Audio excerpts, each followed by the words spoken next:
जेमतेम 100-200 लोकवस्ती असलेलं ते गाव काळोख्या रात्रीच्या त्या मिट्ट अंधारात हरवून गेलं होतं. उंच डोंगरांनी वेढलेला आणि घनदाट जंगलाने व्यापलेला तो परिसर अगदी शांत होता. गावात ठिकठिकाणी आंबा फणसाच्या डेरेदार वृक्षांच्या फांद्यांवर पानांच्या आडोशाला अनेक पक्षी प्राणी आसरा घेऊन बसलेले. वाऱ्याचा लवलेशही नसल्यानं त्या उंच झाडांच्या पानांमध्ये थोडी देखील हालचाल होत नव्हती. गावाशेजारून वाहणाऱ्या नदीच्या संथ पाण्यावर चंद्राच्या कोरीचं प्रतिबिंब अलगदपणे तरंगत होतं. त्याच नदीतून गावात येणाऱ्या कच्च्या पायवाटेवर बाजूला खोरट्या गवतामध्ये काही लिंबू नारळ पांढरा भात असलेल्या दुरड्या दिसत होत्या, ज्या गावठी कुत्र्यांनी अर्धवट सोडून खाऊन विस्कटून टाकलेल्या. त्याच रस्त्यावरून गावात शिरताच डाव्या बाजूला आंब्याचं भलं मोठं झाड उभं होतं. दिवसा त्या झाडाखाली रिकामटेकड्यांचा ठिय्या असला तरी मध्यरात्रीच्या या समयी त्याच झाडाखाली एक तपकिरी रंगाचं भटकं कुत्रं आपलं अंग चोरून बसलेलं. ते देखील डोळे मिटून झोप घेत असावं, पण तेवढ्यात काहीतरी पडल्याचा आवाज आला आणि त्याचे कान चटकन उभे झाले. मान वर करत त्यानं आवाजाच्या दिशेने पाहिलं तर ती वस्तू गोल फिरत जाऊन काही अंतरावर जाऊन थांबली. इच्छा नसतानाही ते कुत्रं जागेवरून उठलं. जमिनीवर पडलेल्या त्या वस्तूला उगाच हुंगून पाहिलं आणि पुन्हा आपल्या जागेवर जाऊन शरीर गुंडाळून बसलं. कुत्र्यानं हुंगलेली ती वस्तू म्हणजे पिवळाशार लिंबू होता आणि तेवढ्यात काही अंतरावर 2 कौलारू घरांच्या मध्ये असलेल्या बोळकांडात कोणीतरी उभं दिसलं, जे त्या लिंबूकडेच पाहत असावं. अंधारामुळे कोण आहे हे स्पष्ट दिसत नसलं तरी एक मानवी आकृती स्पष्टपणे दिसत होती, जी कदाचित त्यानेच फेकलेल्या लिंबाकडे एकटक पाहत असावी. क्षणभर थांबून ती झटकन मागे वळली आणि काळोखात कुठेतरी दिसेनाशी झाली. दुसऱ्या दिवशी रात्री निश्चित पडलेल्या त्या वाटेवर आता गावकऱ्यांची वर्दळ दिसत होती. कोणी आपली पाळीव जनावरं घेऊन नदीच्या दिशेने जात होतं, तर कोणी डोक्यावर गवताचा भारा घेऊन झपाझप पावलं टाकत घराच्या दिशेने निघालेलं. लहान मुलं शाळेला जात होती, तर काही महिला नदीच्या पाण्याची घागर डोक्यावर घेऊन घराच्या दिशेने निघालेल्या. अशीच एक महिला डोक्यावर पाण्याची घागर घेऊन गवतातून वाट काढत घराच्या दिशेने निघालेली. चालता चालता ती त्या आंब्याच्या डेरेदार झाडाजवळ पोहोचली आणि नकळत तिचा पाय त्या तेवढ्या लिंबावर पडला आणि पायातून उठलेली जोराची कळ तिच्या मस्तकापर्यंत पोहोचली. पाय तसाच वर धरत तिने डोक्यावर घेतलेली पाण्याची घागर अलगदपणे जमिनीवर ठेवली आणि आपल्या पायाकडे पाहिलं. लिंबामध्ये घुसवलेली एक टाचणी तिच्या पायात अर्धवट घुसली होती, पण तो लिंबू मात्र जमिनीवर पडलेला. पायात घुसलेली ती टाचणी चिमटीत पकडून झटकन बाहेर काढताच जखमेतून निघणारी रक्ताची धार तशीच पायातून उघळत जमिनीवर पडलेल्या त्या लिंबावर पडू लागली. आपल्या पायातून निघणारे रक्ताचे थेंब त्या पिवळ्या जर्द लिंबावर पडत आहेत हे लक्षात येताच तिच्या अंगावर सरसरून काटा आला. तिने डोळे बंद करून घेतले, पण तिचं सर्वांग एकसारखं शहारत होतं आणि ती एकदम शांत झाली. रक्त आलेला तो पाय त्या लिंबावर ठेवला आणि त्याला तसाच जागेवरच आपल्या टाचेखाली चिरडला. त्या पिवळ्या जर्द लिंबामधून निघणारा रस पाहून बाजूने जात असलेली एक महिला म्हणाली, "अगं ये शाले, अगं काय झालंय तुला? अशी का करतीयास? काय येडबीड लागलं का काय?" एवढं बोलून त्या महिलेने आपल्या डोक्यावर घेतलेली पाण्याची घागर खाली ठेवली आणि शालिनी जवळ जात पुन्हा विचारू लागली, "शाले, ग शाले, काय झालंय?" आणि तिने शालिनीच्या खांद्यावर हात ठेवला. तशी मघापासून डोळे बंद करून उभी शालिनीने खाडकन आपले डोळे उघडले आणि रखरखत्या नजरेने त्या महिलेकडे पाहिलं. शालिनीच्या डोळ्यातील ते निखारे पाहून त्या महिलेची बोबडीच वळली. झटकन ती बाजूला झाली आणि दुसऱ्या क्षणी बेशुद्ध होऊन जागेवरच कोसळली आणि क्षणार्धात शालिनी देखील तिथेच बेशुद्ध झाली. गावातील बरेच लोक, महिला तिच्या घरात जमलेल्या. समोर पलंगावर शालिनी डोळे बंद करून पडली होती. मुलगा भिंतीला टेकून उभा होता, तर तिचा नवरा तिच्या शेजारीच चिंतातूर होऊन बसलेला. घरात जमलेल्या लोकांमध्ये घडलेल्या प्रकाराबाबत आपापसात चर्चा सुरू होती. तोच हळूहळू शालिनी शुद्धीवर येऊ लागली. तिने अलगद डोळे उघडले आणि आपल्या आजूबाजूला जमलेल्या लोकांकडे पाहत आपल्या नवऱ्याला म्हणाली, "खूप तहान लागलीये, थोडं पाणी द्या." तिचं बोलणं ऐकताच बाजूला उभ्या एका महिलेनं पाण्याचा तांब्या भरून तिच्या समोर धरला. गटगट करत काही क्षणातच तिनं तो भरलेला पाण्याचा तांब्या रिकामा केला आणि क्षणभर बसून राहिली. शालिनीची थकलेली अवस्था पाहून शेजारच्या एका महिलेने विचारलं, "शाली, कसं वाटतंय आता?" ती क्षणभर तशीच बसून राहिली आणि डोकं एका हाताने पकडून म्हणाली, "डोकं जड झालंय आणि खूप अशक्त वाटतंय." "आता काम करत बसू नको, थोडा आराम कर, म्हणजे बरं वाटेल." असं म्हणतच शेजारचे लोक आपापसात चर्चा करत घरातून बाहेर पडू लागले. पण तिच्या नवऱ्याला मात्र तिची काळजी सतावू लागली. रात्र झाली होती. मुलगा शाळेचा अभ्यास करत एका बाजूला बसलेला, तर शालिनी आरशासमोर उभी राहून केस विंचरत होती. नवऱ्याची नजर मात्र भिंतीवर लावलेल्या पिवळसर बल्ब भोवती घेरट्या घालणाऱ्या चिटपाखरांवर खेळली होती. त्याचं कशातच लक्ष लागत नव्हतं.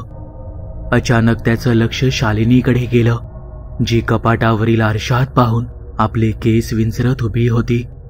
एका विचित्र नजरेनं ती स्वतःच आरशातलं प्रतिबिंब निहाळत होती. तो देखील श्वास रोखून तिच्या प्रत्येक हालचाली निरखून पाहत होता. तिचं आरशातील प्रतिबिंब मागे अभ्यास करत असलेल्या त्याच्या मुलाकडे पाहत असल्याचं त्याच्या लक्षात आलं. आता मात्र त्याच्या काळजाची धडधड वाढली.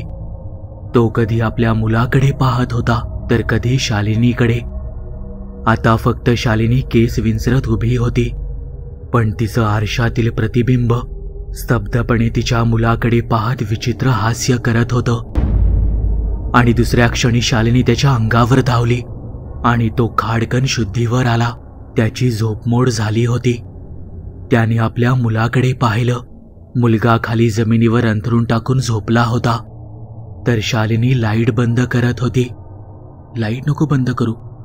शालिनीकडे पाहत तो म्हणाला, "काय झालं अचानक? रोज तर लाईट बंद करा म्हणून ओरडता आणि आज लाईट बंद करू नको म्हणताय." आश्चर्याने आपल्या नवऱ्याकडे पाहत म्हणाली. तसा बेडवरून उठत तो म्हणाला, "तू झोप, मला झोप येत नाही. मी लाईट नंतर बंद करतो." काहीच न बोलता शालिनी जमिनीवर आपल्या मुलाशेजारी आडवी झाली. तो मात्र तसाच लाईटच्या बल्बभोवती घेरट्या घालणाऱ्या चिटपाखरांकडे एकटक पाहत राहिला. पण केव्हा झोप लागली हे त्याचे त्यालाच समजलं नाही. जाग आली ती कसल्याशा विचित्र आवाजाने. डोळ्यांवर झापड होती, पण तो आवाज मात्र कानावर एकसारखा घुमत होता. एखाद्या धारधार शस्त्राला धार लावताना निघणारा आवाज.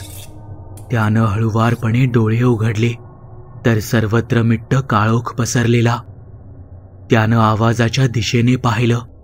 बेडच्या वरील बाजूस एका कोपऱ्यात असलेल्या चुलीजवळून तो आवाज येत होता.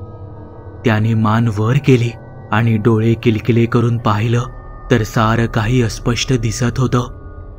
उशीखाली असणारी माचीस बाहेर काढली आणि एक काडी पेटवत पाहिलं, तर शालिनी चुलीजवळ ठेवलेल्या पाटावर बसलेली.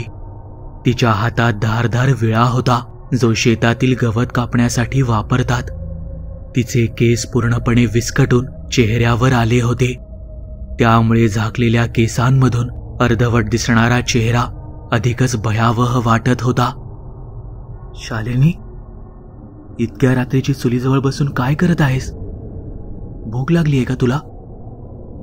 त्याच्या तोंडातून बाहेर पडलेले ते शब्द ऐकून शालिनी भरड्या घोगऱ्या आवाजात म्हणाली, "भूक नाही लागलेली. मला तर तहान लागली आहे.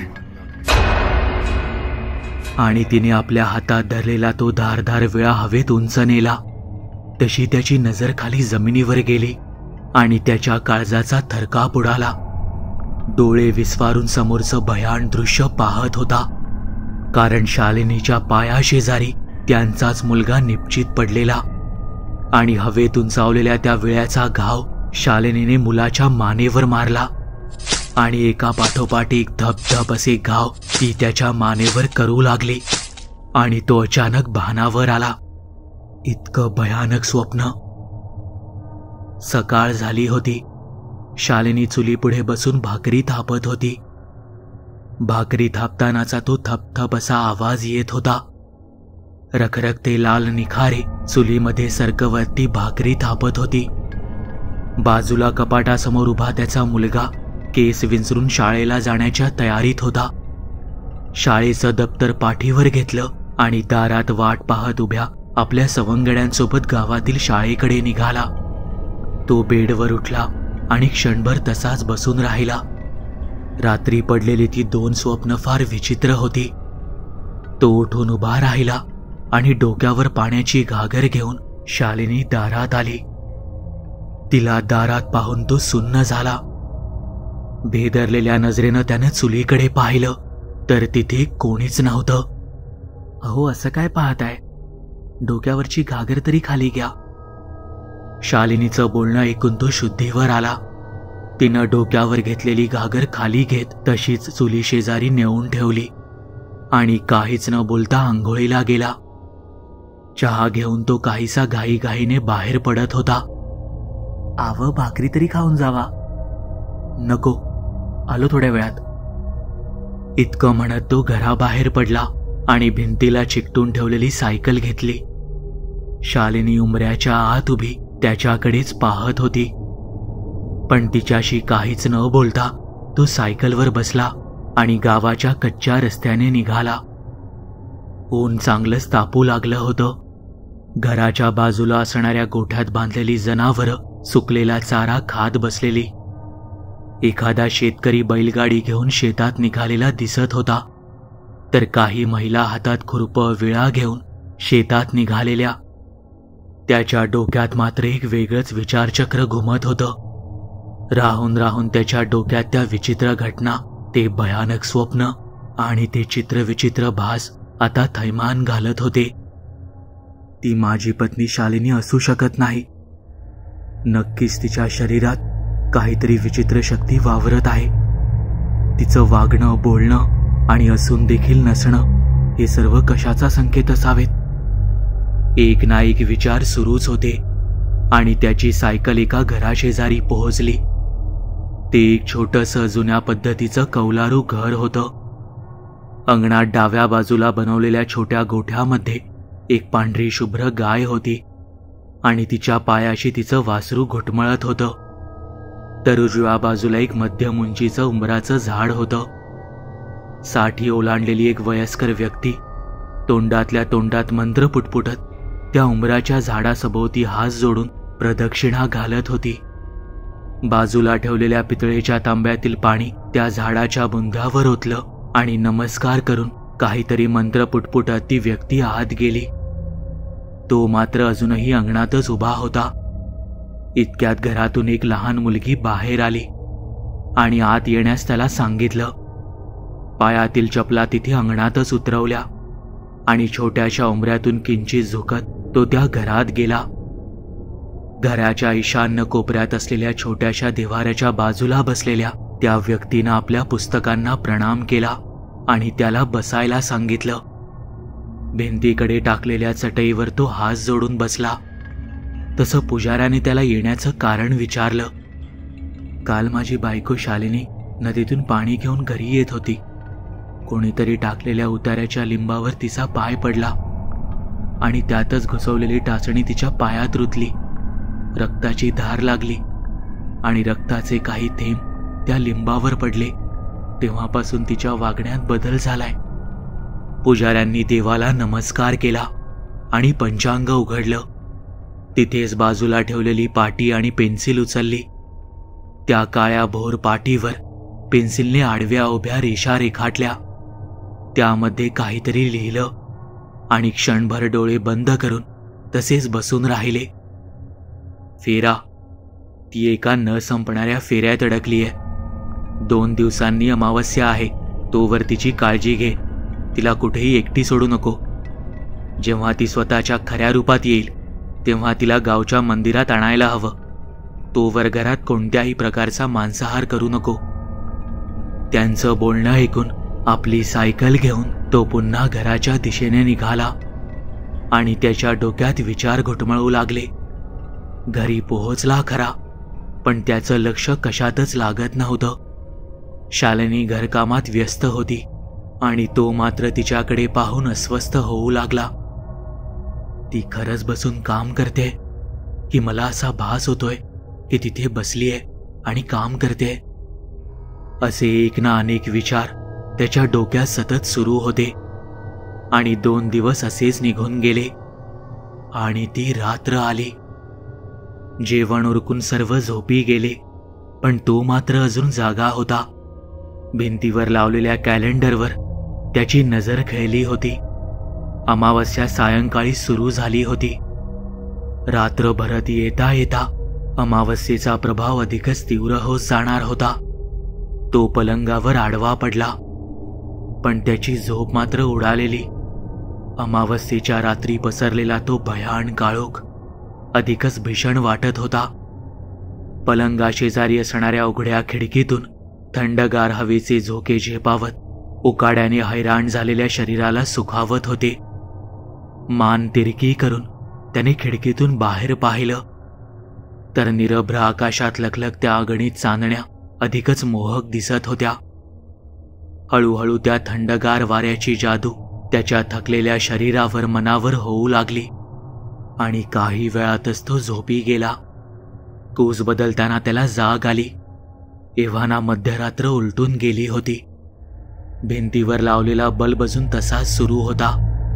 डोळ्यावर झापडं होतं. तसेच डोळे किलकिले करून पाहिलं तर घराचा दरवाजा त्याला किंचित उघडा दिसला.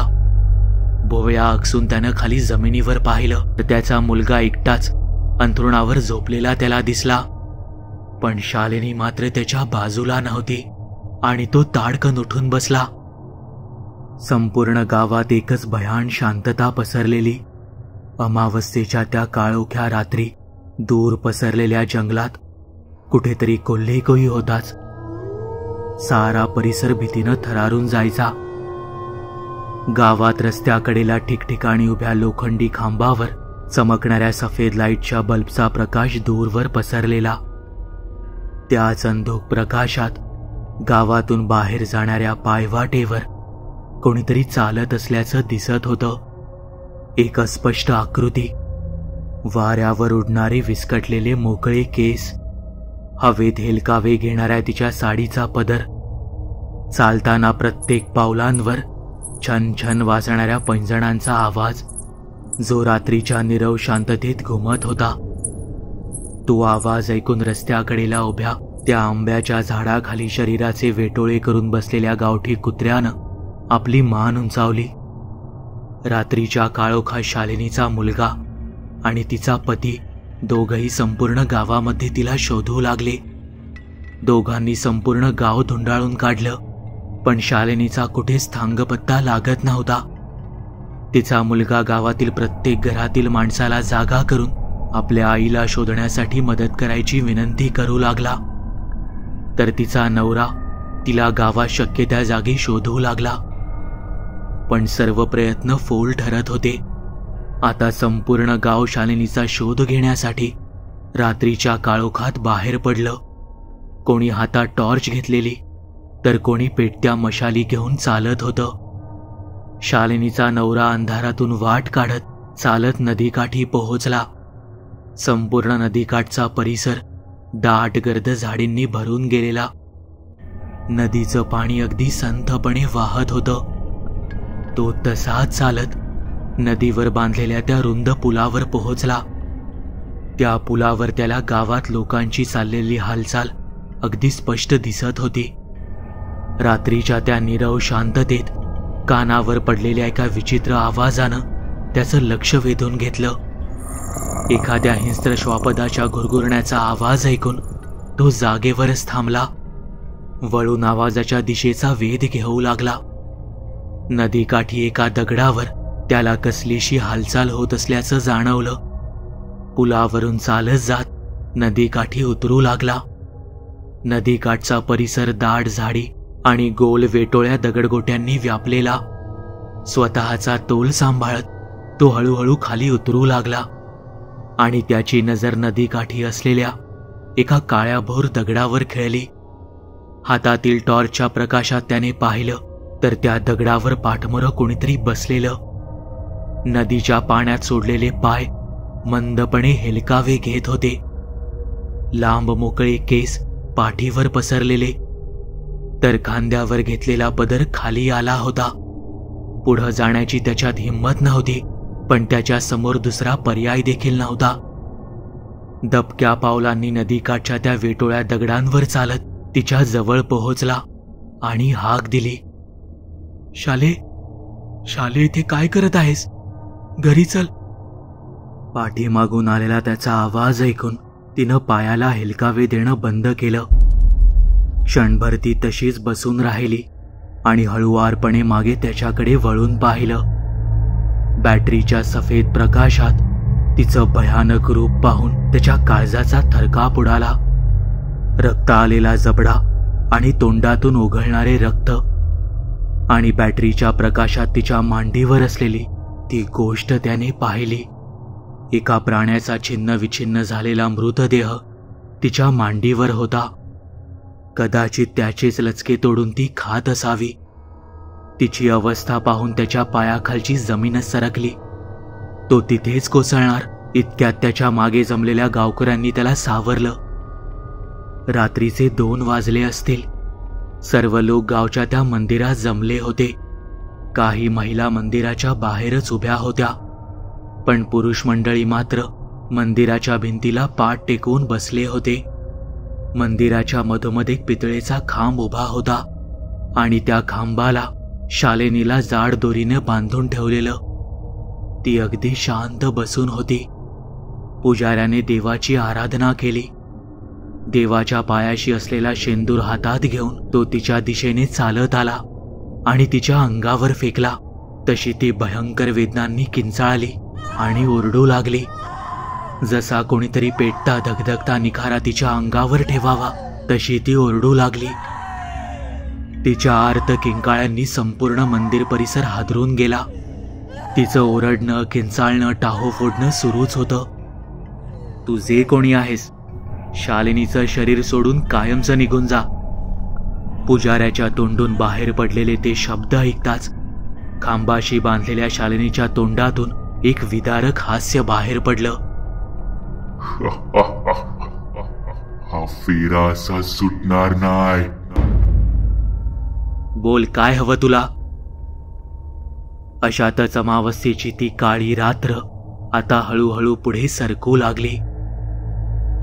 2 दिवसांनंतरचा प्रसंग. बरीच रात्र झाली होती. संपूर्ण गाव झोपेच्या अधीन गेलेलं. दरवाजा उघडून तो बाहेर आला. शालिनी दाराच्या आतच उभी राहिली. काहीच न बोलता त्याने एक छोटीशी पिशवी घेतली आणि सायकलच्या हँडलला अडकवली आणि गावाच्या त्या कच्च्या रस्त्याने निघाला. त्या रात्री पुजाऱ्याने सांगितलेली एक एक गोष्ट त्याच्या लक्षात होती. तुला सांगितलेल्या वस्तू शालिनीच्या डोक्यावरून 3 वेळा उतरवायच्या आणि जंगलात, जिथे माणसांचा वावर नसेल, अशा ठिकाणी एका झाडाखाली ठेवून परत यायचं आणि घरी येईपर्यंत तोंडातून शब्द काढायचा नाही. त्याची सायकल मंद वेगात चालली होती. आता त्याला नदीपलीकडे असलेल्या मुख्य रस्त्यावरून उजवीकडे एका कच्च्या पायवाटेवरून त्या दाट जंगलात जायचं होतं. नदीचा पूल ओलांडून तो मुख्य रस्त्यावर आलाच होता. इतक्यात दुचाकीवरून जाणाऱ्या 2 बाईक स्वारांनी त्याला अडवलं आणि क्षणार्धात त्याच्या सायकलला अडकवलेली पिशवी आणि मोबाईल घेऊन पसार झाले. तो रिकाम्या हाती घरी परतला, पण एका वर्दळीच्या रस्त्यावर ती पिशवी आणि साहित्य टाकून ते भुरटे चोर निघून गेले होते.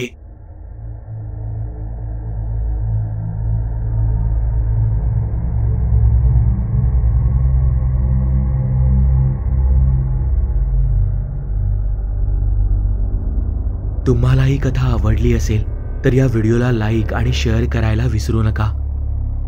जर तुम्ही आपल्या चॅनलवरती नवीन असाल तर आपल्या चॅनलला सबस्क्राईब नक्की करा आणि बेल आयकॉनवरती क्लिक करा, म्हणजे तुम्हाला पुढील येणाऱ्या व्हिडिओचे नोटिफिकेशन लगेच मिळेल.